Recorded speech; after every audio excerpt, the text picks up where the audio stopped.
खबर भित्रको खबरको साथमा NIC एसियाको बचत खाता यो हो सर्वश्रेष्ठ NIC एसिया।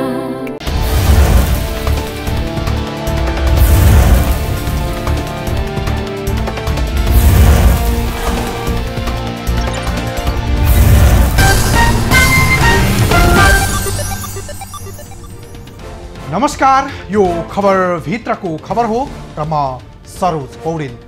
दर्शकवृन्द, दलको विचार र दृष्टिकोणको आधारमा बन्ने नीति कार्यक्रमप्रति विश्वास गरेर मतदाताले मत जाहेर गर्ने हो। तर नेपालको राजनीतिमा सहमतिका नाउँमा यति धेरै विकृत अभ्यास भइरहेको छ कि जहाँ गठबन्धनको आवरणमा सत्तामा पुग्नमै ध्याउन्न छ। भलै समान विचार र दृष्टिकोण भएका दलहरूबीच गठबन्धन तथा सहकार्य हुनु राजनीति शास्त्रमा स्वाभाविकै मान्न सकिएला। विडम्बना, हाम्रो मुलुकमा विपरीत विचार र दृष्टिकोण भएका शक्तिहरूबीच रहस्यमय गठबन्धनको अभ्यास भइरहेको छ। जनता र देशको भावना विपरीत। यही सत्ता स्वार्थको लागि भइरहेको अप्राकृतिक गठबन्धनको चिरफार सहित उपस्थित भएका छौं आजको खबर भित्रको खबरमा। यस पटकको निर्वाचनमा साम्यवादी र उदारवादीहरूले गला जोडेको छ भने उता गणतन्त्रवादी र राजतन्त्रवादीले एउटै डुङ्गा चढेर चुनाव जित्ने योजना अघि सारेका छन्। दलीय विचार दृष्टिकोणलाई सिरानी मुनि राखेर जे जसरी हुन्छ चुनाव जित्नु नै एक सूत्रीय योजना छ उनीहरूको। सत्ता गठबन्धन होस् चाहे एमाले खेमाका नै किन नहुन्, जनभावना र राष्ट्रिय आवश्यकता भन्दा प्रधानमन्त्रीको कुर्सी कसले हत्याउने भन्ने दाउका साथ अघि सरेका छन् उनीहरू।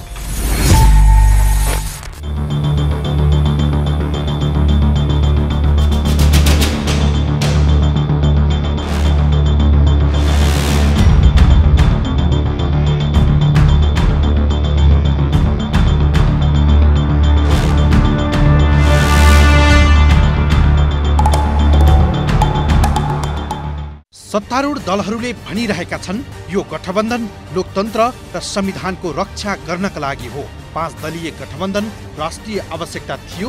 फरक फरक विचार भए पनि प्राप्त उपलब्धिलाई रक्षा गर्न गठबन्धन बनाइएको यही दाबी गर्छन् सत्तारूढ दलका नेता। प्रधानमन्त्री देउवाले समेत 5 दलीय गठबन्धन राष्ट्रिय आवश्यकता भएको पटक पटक दोहोर्याउँदै आएका छन्। तर 5 दलीय नेताहरूले तर्क गरेको जस्तो देखिँदैन सत्ता गठबन्धनको चुनावी गठबन्धन पनि। सत्ता गठबन्धन मुलुक लुट्नका लागि निर्माण भएको आरोप लगाउँछन् विश्लेषक विष्णु भट्टराई। अहिले यो गठबन्धन र म त ठगबन्धन भन्ने गर्छु यसलाई। देशमा साम्यवाद ल्याउँछु, माओ सेतुङको विचारधारालाई स्थापित गर्छौँ भन्ने मान्यता बोकेको राजनीतिक दल र विचार र अभिव्यक्तिको स्वतन्त्रता, मानवाधिकार,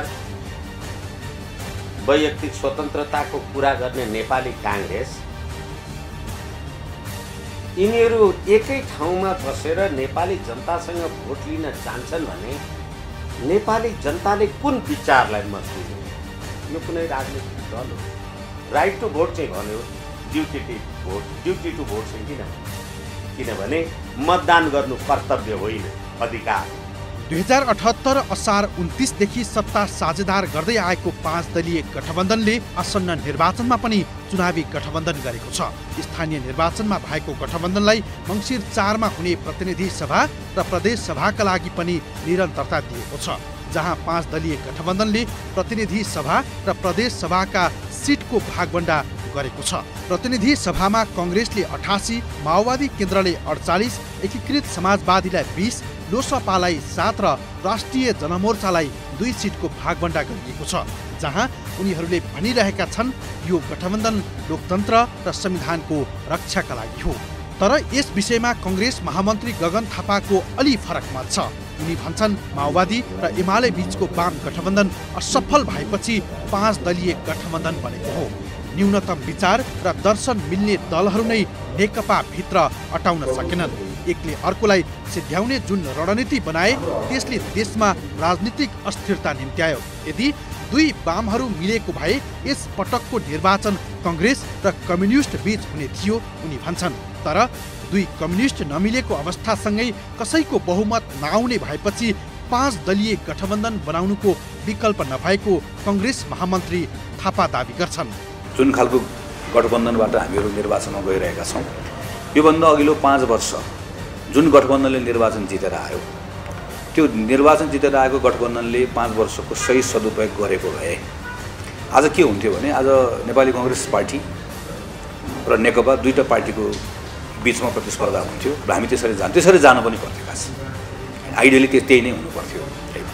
तर जिम्मेवारी पाएको गठबन्धनले वा शक्तिले त्यो जिम्मेवारी निर्वाह गर्न नसक्दाखेरि जुन गएको 1.5 वर्षको राजनीतिक अस्थिरता हामीले देख्यौँ, त्यो अस्थिरताको बीचमा संविधान जोगाउनको लागि के राजनीतिक दलहरू सँगै आउने अवस्था पनि हामी सँगै आयौँ हैन। हाम्रो निर्वाचन प्रणालीबाट कुनै पनि एउटा दलको बहुमत आउन नसक्ने अवस्थाको आकलन गरेर दलहरू निर्वाचनभन्दा अगाडि नै चुनावै जित्नको लागि भयो हैन। हामीहरू चाहिँ निर्वाचन जित्नुको भन्दा अगाडि हामी एक ठाउँमा आयौँ। तर मुख्य कुरा चाहिँ तिमीहरू चुनाव जित्नको लागि एक ठाउँमा आयो भन्ने प्रश्न भन्दा पनि तिमीहरू एक ठाउँमा आएर चुनाव जित्यो भने गर्छौ चाहिँ के, क्वेसन चाहिँ यो हुनुपर्छ भन्ने लाग्छ मलाई हैन। हामी फरक दलहरू हो, फरक दल भएकोले हाम्रो विचार फरक छ, हाम्रो आस्था फरक छ, हाम्रो सिद्धान्त फरक छ, राजनीतिक धार पनि फरक छ। राजनीतिक धार फरक भएको दलहरू निर्वाचन पछाडि 70 सालको निर्वाचन पछाडि कांग्रेस र एमाले दुईटा दल मिलेर सरकार बनाएको हैन त। त्यसपछि अलि पछाडि एमाले र माओवादी मिलेर सरकार बनाएको, अलि पछि फेरि माओवादी र कांग्रेस मिलेर सरकार बनाएको। राजनीतिक धार फरक भएको दलहरू मिलेर सरकार बनाउने परिपाटी त हामी वर्षौँदेखि गरि नै रहेका छौँ। हामी किन हाम्रो निर्वाचन प्रणालीबाट कुनै एउटा दलको बहुमत नआउने भएकोले फरक दलहरूको बीचमा हामी समझदारी गरेर सरकार त चलाइरहेका छौँ। सत्ताधारीहरूले भनिरहेका छन् प्रतिगमनको खतरा छ। संविधान र लोकतन्त्र जोगाउनकै लागि गठबन्धनलाई निर्वाचन पछि पनि लैजान्छौँ। एमाले भनिरहेको छ यो सत्तारूढ गठबन्धन जनादेशबाट होइन परमादेशको गर्भबाट जन्मिएको हो। यो शक्तिबाट देश र जनतालाई ठूलो खतरा छ। यद्यपि प्रतिगमनकारी र परमादेशी को हो त्यो उनीहरू आफै जानुन्। यद्यपि सत्ता गठबन्धनको यो अपवित्र निर्माण चाहिँ विदेशी शक्तिबाट भएको दावी गर्छन् एमाले नेता विशाल भट्टराई। यो अदालतले बनाइदिएको गठबन्धन हो, सर्वोच्च अदालतले, त्यसका पनि खास न्यायाधीशले बनाइदिएको हो र विदेशीहरूको यसमा धेरै राम्रो भूमिका छ।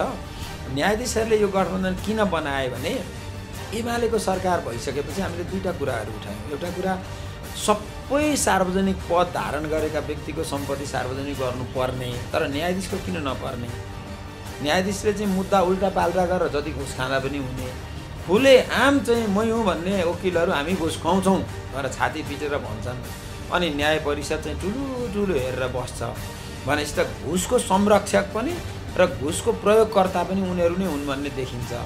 त्यसो भएको हुनाले चाहिँ न्यायालयलाई हामीले चाहिँ शुद्ध बनाउन खोज्यौँ, त्यसले जनता विरोधी फैसला नगरोस् बनाउन खोज्यौँ र उनीहरू लामो समयदेखि जुन किसिमले न्यायालयमा बसेर लुट मचाइरहेका थिए त्यो लुटको राज्य समाप्त हुने भयो भनेर आतंकित भएका न्यायाधीशहरूले एमाले सरकार हटाउन खोजेका हुन् होइन। त्यसो भएको हुनाले चाहिँ अब नेकपा एमाले जस्तो पार्टी जसका विरुद्धमा जुन महागठबन्धन खडा भएको छ त्यो भनेकै देशी विदेशी सम्पूर्ण शक्तिहरू जसले चाहिँ नेपाललाई आफ्नो सामूहिक व्यक्तिगत एउटा चाहिँ थलो बनाउन चाहन्थे, प्रभावको थलो बनाउन चाहन्थे, उनीहरूलाई एमाले अवरोध गर्यो भनेर खडा भएको यो गठबन्धन। यसले एमालेलाई राम्रो भनिदियो भने त अचम्मै गरियो। यो गठबन्धनको कामै एमाले नराम्रो भन्ने हो, त्यसैका लागि बनेको हो। पटक पटक सत्तामा पुगेका उनै अनुहारहरू जो करिब 33 वर्षदेखि बाँडीचुडी सत्ताको मोज मस्ती गरिरहेका छन्, उनै पात्रबीच अग्रगमन र प्रतिगमनको कित्ता काट गरिएको छ। तर एकछे प्रश्न यो हो कि को प्रतिगमनकारी र को अग्रगमनकारी त्यो आम जनताको सरोकार र चासोको विषय नै होइन, किनकि यो त फगत दलीय स्वार्थ पूरा गर्न सार्वजनिक खपतका लागि उकलिने अभिव्यक्ति मात्रै हुन्। यस्तै अभिव्यक्तिहरूको एउटा संग्रहको रूप हो सत्ता गठबन्धन, जहाँ निहित स्वार्थको लागि सत्तारूढ होस् चाहे एमाले नेतृत्व नै किन नहोस्, राजनीति व्यापारबाट देश र जनताले प्राप्त गर्ने विषय त केही छैन, तर स्वार्थकै लागि काग र बकुल्लाको एउटा हुल्लड बथान भने पक्कै हो, किनकि 2074 को चुनावमा एमाले माओवादी गठबन्धन थियो। यसपटक कांग्रेसको ओतमा अन्य 4 दलले गठबन्धन गरेका छन्, त्यो पनि सत्तामा भागबण्डा गरेर 5 वर्ष राज्य स्रोतको दोहन गर्न। 5 दलीय यो गठबन्धनले आफूलाई असली लोकतन्त्रवादी भएको दाबी गर्दै आएको छ। उसको नक्कली लोकतन्त्रवाद प्रति मतदाता विश्वस्त भने छैनन्, किनकि यो दलीय स्वार्थमै गरिएको चाँजो पाँजो हो भन्छन् मतदाता। आम मतदाताले यो कुरालाई रुचाएका छैनन्, यो कुरालाई पचाएका पनि छैनन् र गठबन्धनको कुराहरू होला शीर्ष नेतृत्वमा गठबन्धनले देशको संविधान, सार्वभौम सत्ता, अखण्डता आदि कुराहरूको संरक्षण गर्छ, रक्षा गर्छ भन्ने कुरा निर्गोलमा निक्लिया होला, नेतृत्वगणले त्यसलाई निकालेको होला। अहिले यो गठबन्धन मात्र हो, लुटेर खाने गठबन्धन मात्र होइन, सबैको त्यस्तै हो। पदमा जाने, सम्पत्ति कमाउने, सारा लुट्ने। लोकतन्त्रमा सुस्त प्रतिस्पर्धा हुन्छ, जहाँ जनता कहाँ जाँदा आफ्नै कार्यक्रम र योजना लिएर जान्छन्, आफ्नै विचार र दृष्टिकोणको साथ। तर 5 दलीय गठबन्धन होस् या ओली नेतृत्वको गठबन्धन किन नहोस्, यी समूहहरू विचार शून्य अनुहारहरू हुन्। विचार शून्य अनुहारहरूलाई जे जसरी पनि निर्वाचन जित्नु छ, उनीहरू निर्वाचन जितिसकेपछि सत्तामा पुग्ने र आफ्नो स्वार्थ पूरा गर्ने रणनीतिमा छन्। यसर्थ यस्ता स्वार्थी समूहहरू जो गठबन्धन बनाएर मतदाता कहाँ पुगिरहेका छन्, उनीहरूको मतदाता फकाउन चुनाव जित्ने भन्दा अरू कुनै योजना छैन। उनीहरूलाई किन मतदान गर्ने जनताले?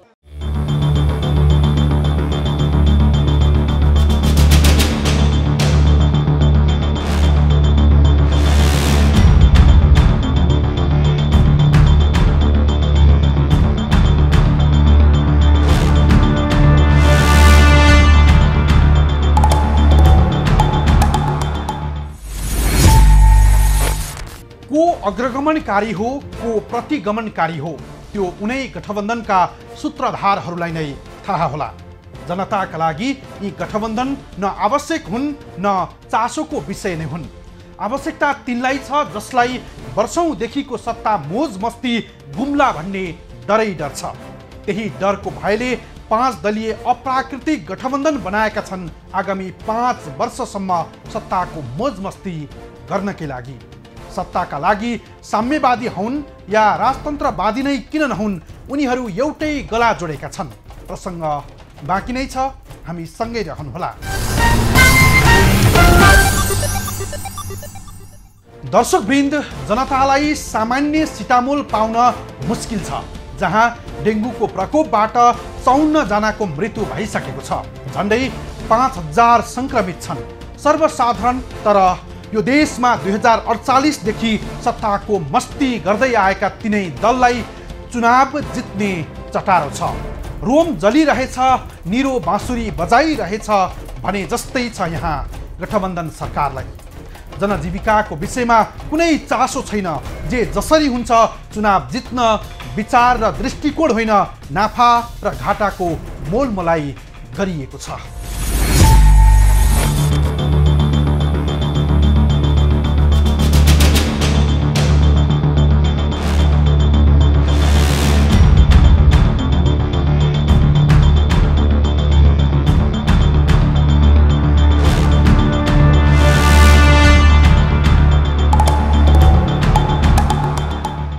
अधिनायकवादी कम्युनिस्ट र उदारवादी प्रजातान्त्रिक शक्ति बीच अप्राकृतिक साँठगाँठ, गणतन्त्रवादी र राजतन्त्रवादीको तालमेलमा सही छाप। 2079 को प्रतिनिधि सभा र प्रदेश सभा निर्वाचन रोचक र रहस्यमय देखिने भएको छ, जहाँ अधिनायकवादी कम्युनिस्ट र उदारवादी प्रजातान्त्रिक शक्ति एकै चुनावी ढुङ्गामा छन्। 2078 असार 28 को सर्वोच्चको परमादेश पछिको गठबन्धनको सहयात्रा चुनावी दौडमा पनि उत्तिकै बलियो देखियो। यो दौडलाई 5 वर्षे कार्यकाल पूरा गर्ने गरी अघि बढाउने बाचा पटक पटक दोहोर्याउँदै आएका छन् गठबन्धनका हस्तीहरूले। आसन्न निर्वाचनलाई असामान्य रूपमा लिन भन्दै हार गुहार गर्दै आएका छन् गठबन्धनका सूत्रधार तथा माओवादी केन्द्रका अध्यक्ष पुष्पकमल दाहाल। निर्वाचनमा पनि तपाईहरुले त्यसरी नै सक्रियतापूर्वक भूमिका खेल्नु हुनेछ भन्ने म विश्वास व्यक्त गर्न चाहन्छु। तपाईहरुले यो निर्वाचन सामान्य निर्वाचनको रूपमा नलिदिनु होला भन्ने मेरो अनुरोध छ। यो निर्वाचन नेपाल एकचोटि फेरि निरङ्कुशता र अराजकतातिर प्रतिगमनतिर जाने कि नेपालले लामो सङ्घर्ष र बलिदानबाट प्राप्त भएका उपलब्धिको रक्षा गर्दै विकास र समृद्धिको नयाँ यात्रा सहित अगाडि जाने भन्नेहरूको बीचको लडाईँ भएको छ। अथवा हामी सबैले बुझेकै छौँ अग्रगमन वा प्रतिगमन कतातिर नेपाललाई लैजाने भन्ने दुईटा विचार, दुईटा प्रवृत्ति, दुईटा धारा, दुईटा संस्कृति, दुईटा गठबन्धनको बीच आम्ने सामने हुँदैछ मङ्सिर 4 गते। विचार र दृष्टिकोणको हिसाबले उल्टो शक्ति बीचको यो राजनीतिक प्रेम रोचक र रहस्यमय छ, जहाँ आफ्नो मुद्दा स्थापित भन्दा सत्तामा कसरी पुग्ने दाउ नै प्रधान देखिन्छ।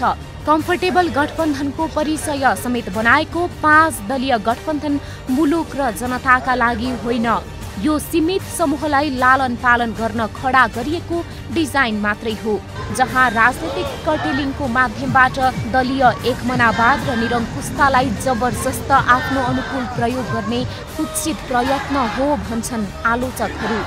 संविधानमा सहमति जनाएका मध्ये केही तत्त्वहरू, केही प्रवृत्तिका पात्रहरूले यो संविधान जो त्यत्रो लामो सङ्घर्ष र बलिदानको त्यति ठुलो विस्तृत शान्ति सम्झौता र राजनैतिक सहमतिको परिणति थियो, त्यसलाई भत्काउने कोसिस भयो र देशलाई एकचोटि फेरि 17 साल पछिको जस्तो स्थितितिर या प्रतिगमन र प्रतिक्रान्तिको स्थितितिर धकेल्ने कोसिस भयो। त्यसलाई हामीले परास्त गर्नै पर्थ्यो र त्यो परास्त गर्न 12 बुँदे समझदारीदेखि शान्ति सम्झौता र संविधान सभादेखि सङ्घीय लोकतान्त्रिक गणतन्त्रको घोषणा गर्ने बेलासम्म नेतृत्वदायी भूमिका खेल्ने पार्टी र नेताहरू एक ठाउँमा आउनु ऐतिहासिक रूपले आवश्यक बन्न गयो। हामी आयौँ। यो निर्वाचनको लडाईँमा यसलाई एक खालको राजनैतिक सङ्ग्राम जस्तो छ। यो चुनाव सामान्य औपचारिक चुनाव जस्तो मात्रै यो छैन। विगतको 5 वर्ष यताको घटनाको क्रम र उपक्रमलाई सरसर्ती हेर्ने हो भने यो अवस्था आउनुमा ओली दहाल र नेपालबीचको शक्ति सङ्घर्ष हो। 2074 को जनताको अभूतपूर्व विश्वासलाई धोका दिएर सत्ता झिना झप्टीले अप्राकृतिक गठबन्धनको जोडजाम गर्ने वातावरण बन्यो। जबरजस्ती सत्ता गठबन्धनले जे जसरी सेटिङ मिलाएको छ त्यसलाई प्रतिरोध गर्न एमालेले पुरातनवादीदेखि होली वाइनका प्रवर्धकलाई समेत मिसाएको छ उसको चुनावी तालमेलमा।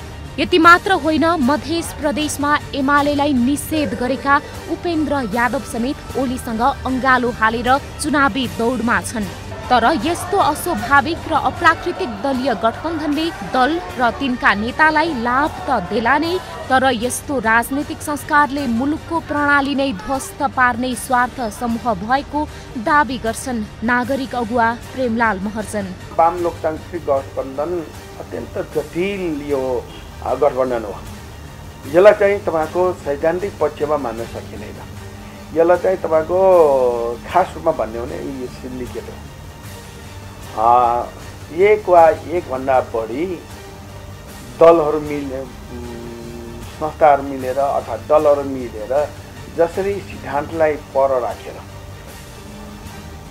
आवश्यकता वा स्वार्थ पूर्तिको लागि जसरी अहिले यो गठबन्धन गरिएको छ, त्यो गठबन्धनको संस्कार वास्तवमा विदेशमा नभएको होइन।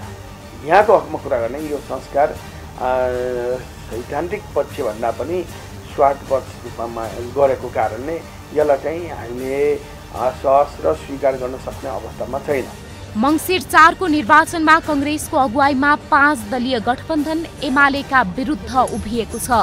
प्रतिगमनको आरोप लगाउँदै एमालेमाथि सत्ता गठबन्धन आक्रामक बनेको छ भने उता एमाले पनि राजावादीदेखि गणतन्त्रवादीलाई एउटै डुङ्गामा बोकेर चुनाव जित्ने सपना देखेको छ। तर एमाले अध्यक्ष केपी ओलीले सत्ता गठबन्धनलाई मुलुक बर्बादी गर्ने अनुहारहरू भन्दै पटक पटक धारे हात लगाउँदै आएका छन्। परमादेशको गर्भबाट जन्मिएको 5 दलीय गठबन्धन मुलुकका लागि हितकर नभएको उनका हरेक दिनका टिप्पणी दोहोरिन्छन्। फेरि कथम कदाचित यिनै मान्छेहरू, यिनीहरू अहिले जनताले छानेका होइनन्, संसदले छाने होइन।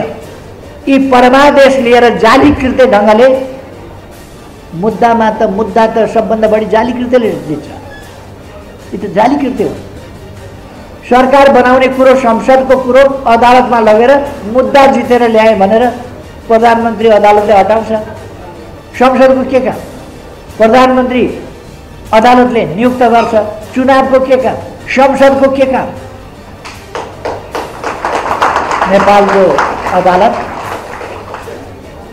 नेपालको अदालत हालत देख्दाखेरि अचम्म लाग्छ।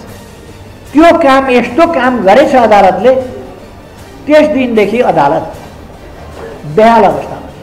काङ्ग्रेससँग सम्झौता गर्नु थियो भने पहिले नै आफू खानु पर्थ्यो प्रधानमन्त्री। त्यति बेला पहिले आफू नखाने अनि अर्कोलाई दिइसकेपछि अनि यिनको के रहेछ भन्दाखेरि टाल्न सुर्छन्, मलाई ल्याउन, मलाई ल्याउन, मलाई ल्याउन, मलाई ल्याउन। यो त उनको बानी रहेछ।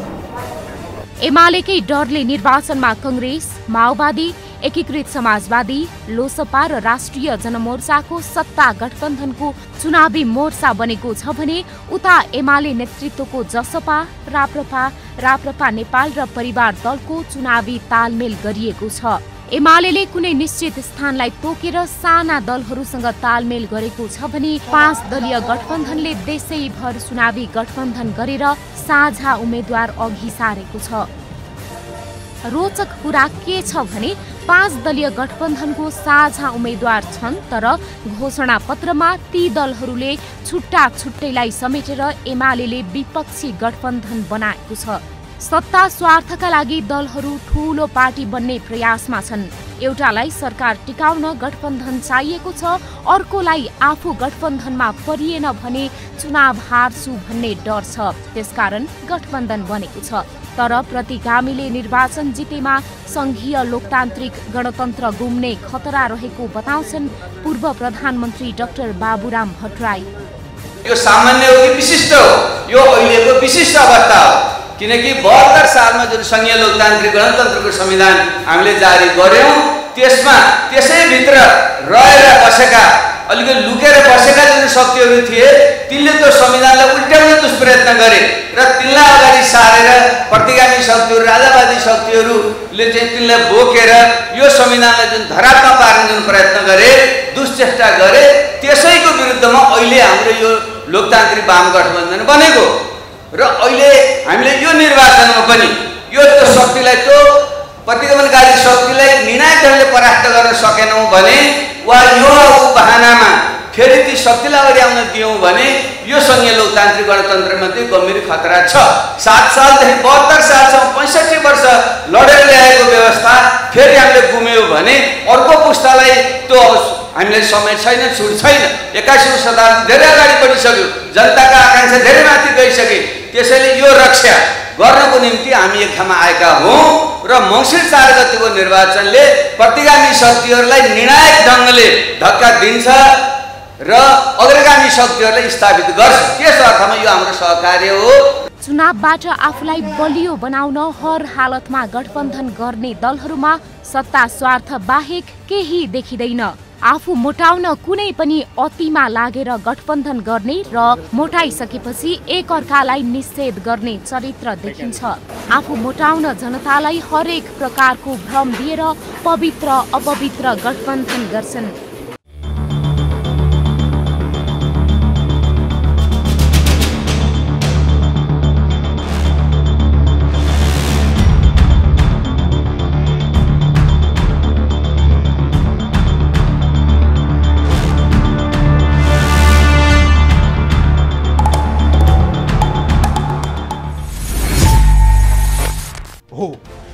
जति निर्वाचनको मिति नजिकिँदै गएको छ, दलहरूको हरकत निर्वस्त्रै भएका छन्। जताततै चाहे गठबन्धन होस् चाहे एमाले नै किन नहोस्, सबैलाई जनता झुक्क्याउने र मत लुट्ने ध्याउन्न छ। विपक्षी विरोधीलाई जति सक्दो ताछेर आफू अग्लो बन्ने मनोग्रन्थि छ उनीहरूमा। आफै प्रतिगामी भएर अर्कालाई प्रतिगामीको लेप लगाएर आफू चोखो बन्ने दृष्टता जनताले देखिरहेका छन्। आफू भए सबै ठिक र अर्को भए सबै बेठिक भन्ने चरित्र छ यिनीहरूको। थप प्रसङ्ग सहित उपस्थित हुनेछौँ, हामी सँगै रहनुहोला।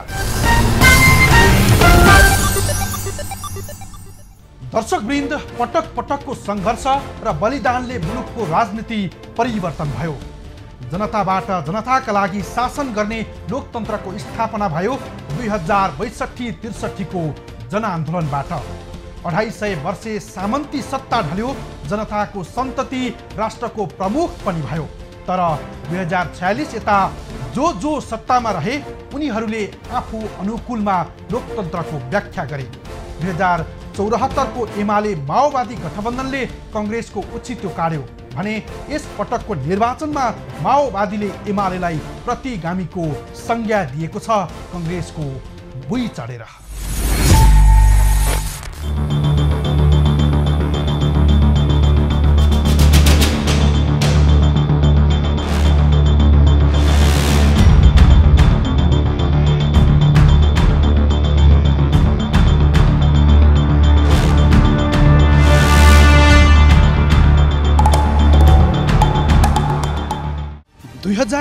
को आम निर्वाचनमा दुई ठूला कम्युनिस्ट पार्टी एमाले र माओवादी केन्द्रको वाम गठबन्धन भएपछि कङ्ग्रेस एक्लिएको थियो।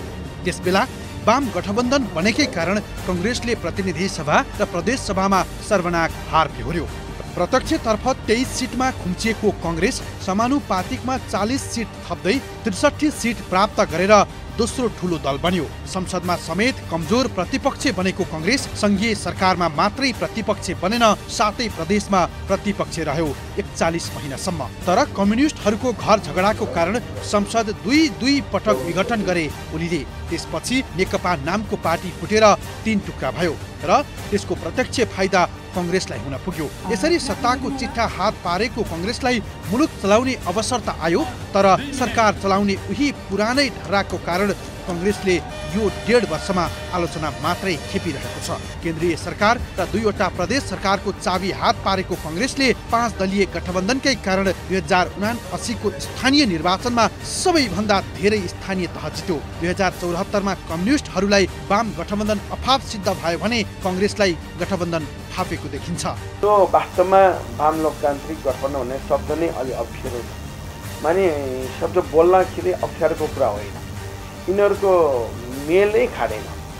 तपाईँको 2051 सालमा नेकपा माओवादीले जनयुद्धको सुरु गर्दाखेरि तत्कालीन अवस्थामा नेपालमा नेपाली काङ्ग्रेसकै सरकार थियो र त्यसपछि नेकपा एमालेको अल्पमतको सरकार आयो।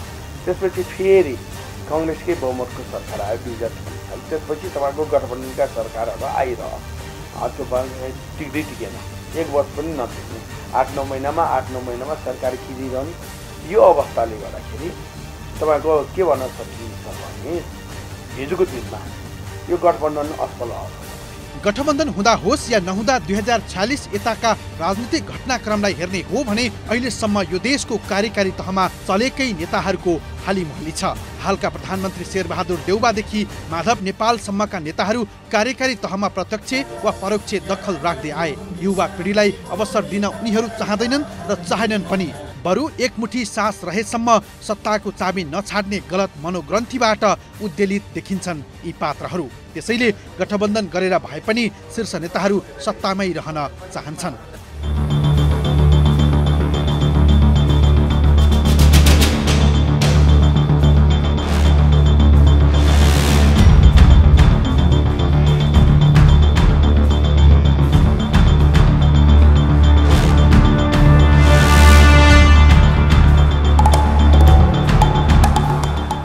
जहाँ गठबन्धन गर्ने नेताहरू यो ठान्छन् कि परिवर्तन म र मेरो नेतृत्वमा भएको हो, त्यसैले राज्य सत्ता पनि आफ्नै पेवा नै हो, मानौ सत्ता उनीहरूकै ससुरालीबाट लिएको दाइजो नै हो, जहाँ उनीहरूको यो दाइजोप्रति कसैले विकल्प सहित प्रश्न उठाउँदैन होला। उता युवा समूह पनि आफूलाई अघि सार्न आँट गर्दैन, बरु नेतृत्वको भक्तिभाव र गुणगान गाएर सीमित लाभमै थन्किन्छन्। यस्तै नियति र प्रवृत्तिको घन चक्करमा रुमलिँदै अघि बढ्यो नेपाली राजनीति। आगामी दिन पनि यही नियति भन्दा टाढा छैन नेपालको राजनीति। घुमीफिरी रुम्जाटार भने झैँ हरेक पटकका निर्वाचनमा उनै नेता मात्रै उम्मेद्वार, उनैलाई जनताले मत दिनुपर्ने र सिंहदरबार पठाउनै पर्ने बाध्यता जस्तै छ। जहाँ नेतृत्वले अहिलेसम्म सत्तामा मोज मस्ती मात्रै गर्यो तर देश र जनताका लागि सम्झना योग्य काम गर्न सकेन। प्रजातन्त्रको पुनस्थापना भएको 32 वर्ष बढी हो। 3 दशक भन्दा बढी यस अवधिमा 2062-63 को जनआन्दोलन भयो। 10 वर्षीय माओवादी सशस्त्र जनयुद्धको पीडा पनि जनताले भोगे। सामन्ती राजतन्त्रको समूल अन्त्य भयो। मुलुक संघीय लोकतान्त्रिक गणतन्त्रमा रूपान्तरण भयो। करिब 16 वर्ष अघि मुलुकको राजनीतिक व्यवस्थामा युगान्तकारी परिवर्तन भयो तर नेतामा परिवर्तन भएन। यिनै अनुहारहरू संवैधानिक राजतन्त्रदेखि संघीय गणतन्त्रसम्म पनि सत्ताको वरिपरि फन्को मारिरहेका छन्। लोकतन्त्रमा दलीय नेतृत्वले आफ्नो संविधानले गरेको व्यवस्था अनुसार आकांक्षा राख्नु कदापि गलत होइन तर पटक पटक सत्तामै पुग्ने लालसा राख्नु उपयुक्त हुन सक्दैन। दल र मुलुक हाँकेको नेतृत्वले बरु नयाँ नेतृत्वका लागि युवालाई अवसरको ढोका खोल्नुपर्ने हो। तर विडम्बना सत्ताको भोकले नअगाएका शीर्ष नेताहरू गठबन्धन गरेरै भए पनि सत्ताको वरिपरि घुमिरहन चाहन्छन्। त्यसकारण शीर्ष नेतृत्वको प्रवृत्तिले लोकतन्त्र धरापमा पर्ला कि भन्ने डर भइसक्यो।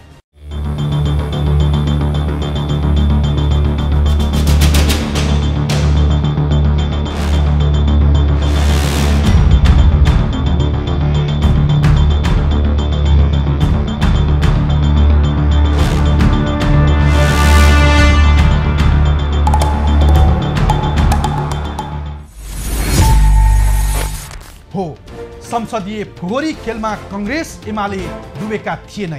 यही फोहोरमा मिसियो माओवादी पनि। प्रजातन्त्र पुनर्स्थापना यता 3 दशकको संसदीय राजनीतिलाई फर्केर हेर्दा हरेक कालखण्डमा भएका राजनीतिक लज्जाका घटनाहरू छन् जहाँ दलीय नाफा र घाटाको मोलतोल गरिएको थियो र छ पनि।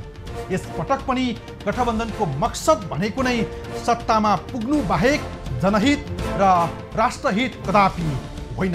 यसर्थ यस्तो प्रवृत्तिको विरुद्धमा मतदाताले एक पटक मतदान गर्दा 10 चोटि सोचेर मात्रै गर्नुहोस्।